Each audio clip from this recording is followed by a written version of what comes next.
చాలా రోజులైంది కదా గుడికి వెళ్ళని మా గ్యాంగ్ని వేసుకొని అయితే స్టార్ట్ అయిపోయాము. బెంగళూరులో ఎక్కడికి వెళ్ళాలన్నా మినిమం ఒక 1 అవర్ అయితే జర్నీ చేయాలి.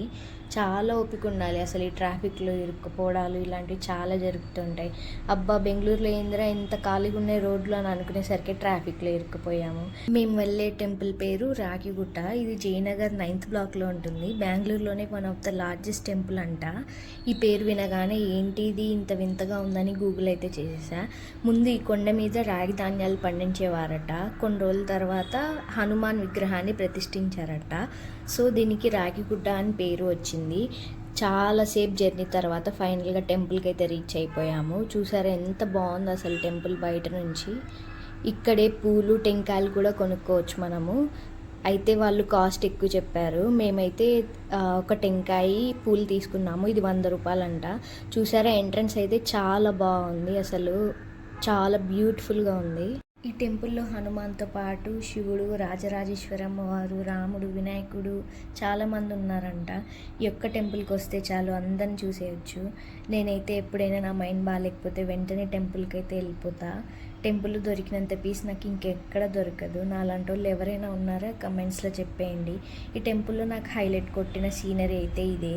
ఈ ప్లేస్ని హనుమాన్ దారా అంటారంట. చాలామంది ఫొటోస్ అయితే తీసుకుంటున్నారు. ఇక్కడ ఖాళీ దొరకడం అయితే చాలా కష్టం. ఇప్పుడు కొండ అయితే ఎక్కబోతున్నాం. నేను స్టెప్స్ ఉంటాయేమో అని ఎక్స్పెక్ట్ చేశాను, కానీ స్టెప్స్ కంటే ముందు ఇలా కట్టారు. ఎక్కుతుంటే వస్తూనే ఉంది. అసలు చాలా పెద్ద టెంపుల్. లోపలైతే కెమెరాస్ నాట్ అలౌడ్ అంట. మా వంతు ప్రయత్నం మేము చేసి ఒక క్లిప్ అయితే తీసాం. చాలా పెద్దగా ఉన్నారు దేవుడైతే. అందులో సాటర్డే వెళ్ళాం కదా, మంచిగా అలంకరించారు. దర్శనం అయితే చాలా బాగా జరిగింది. దేవుణ్ణి ఎక్కువ కోరికలు కోరి ఇబ్బంది పెట్టకుండా దండం పెట్టుకొని బయటకు వచ్చేసాము. వస్తూనే ఇలా మంచి బ్యూటిఫుల్ సన్సెట్ కనిపించాయి. ఒక సైడ్ ఏమో సన్సెట్, ఇంకో సైడ్ ఏమో గరుక్మంతుడు. ఆయన హనుమాన్ టెంపుల్లో గరుక్మంతుని ఎందుకు ఉంచారు అని సెర్చ్ చేస్తే హనుమంతుడు గరుక్మంతుడు ఇద్దరు విష్ణువుని భక్తులంట. ఒకరు రక్షణ కోసం అయితే ఇంకొకరు సేవాతత్వం కోసం అంట. అందుకని ఇద్దరిని అలా ఉంచారు ఆ టెంపుల్లో. గుడికి వచ్చాక ప్రసాదం తినకుండా ఉంటామా, ఇంకా ప్రసాదం కోసం అయితే వెతికాం. పులిహోర పెట్టారు. టేస్ట్ అయితే చాలా బాగుండే. ఇంకా ఫుల్ ఆకలి అవుతుండే. నడుచుకొని అలా వచ్చేస్తే మనీ హోలీగా కనిపించింది. బెంగళూరులో ఇది చాలా ఫేమస్ హోలిగా సెంటర్. చాలామంది ఉన్నారు. ఆ గుంపులోనే మేము కూడా వెళ్ళి ఆర్డర్ చెప్పుకున్నాం. చాలా రీజనబుల్ ప్రైజెస్. మనం ఆర్డర్ ఇచ్చిన వెంటనే వేడివేడిగా కాల్చిస్తున్నాడు. ఇంకా ఒక్కో వెరైటీ హోలిగా అయితే చెప్పుకున్నాం. Taste was too good.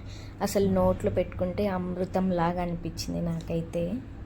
అలా పక్క సందులోకి వెళ్తే మొత్తం ఫుడ్ స్ట్రీటే. నాకైతే ఏదో ప్రపంచంలోకి వచ్చినట్లు ఉంది. ఇంకా ఆగుతామా, ఎవరికి కావాల్సినవి వాళ్ళు కొనుక్కొని తినేసాం. పానీపూరి కనిపించినప్పుడు అలా చూసి చున్నట్టు ఎలా వదిలేస్తాం, ఖచ్చితంగా తినేసే వస్తాం.